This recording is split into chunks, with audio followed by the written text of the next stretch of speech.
should she also be, in your opinion, supporting a mandatory gun buyback program? The reason why he doesn't want to answer the question is because he understands the implications if he answers the question. Because a buyback program is a gun confiscation. Listen, we're not going to be able to get where we need to go without action in Congress.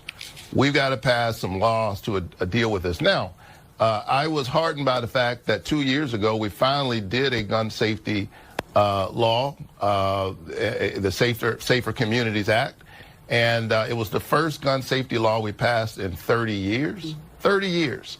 And it was modest, but it did save lives. But clearly, in the wake of what happened just the other day in Winder, Georgia, it's not enough.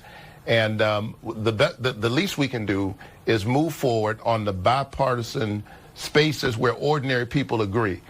Clearly, there's a disconnect between what the people, the American people, want and what they're able to get out of their government. Again, 87% of Americans believe in background checks. And yet I hear politicians say that it's not guns who kill people, it's people who kill people. And yet we don't even want to know who those people are. We won't even support. Senator, just yes or no, though, should she support the mandatory buyback program? Just a yes or no. Listen, look, as a pastor, I've done buyback programs. You can pick this issue or that issue. But I think that, again, there's not one single thing that will make all of this go away.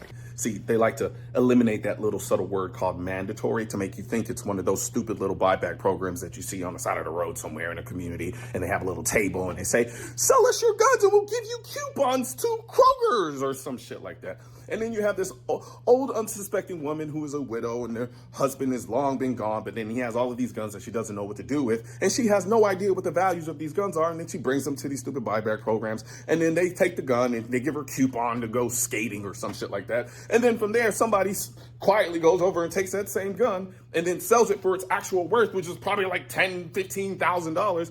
And then they pocket the money. But we're not going to talk about that, though. But anyway, he doesn't want to talk about this because he understands that we in the gun community have exposed this whole buyback scheme for what it is. It is a gun confiscation. I did an entire video breaking down her literally saying it, that she supports a mandatory buyback.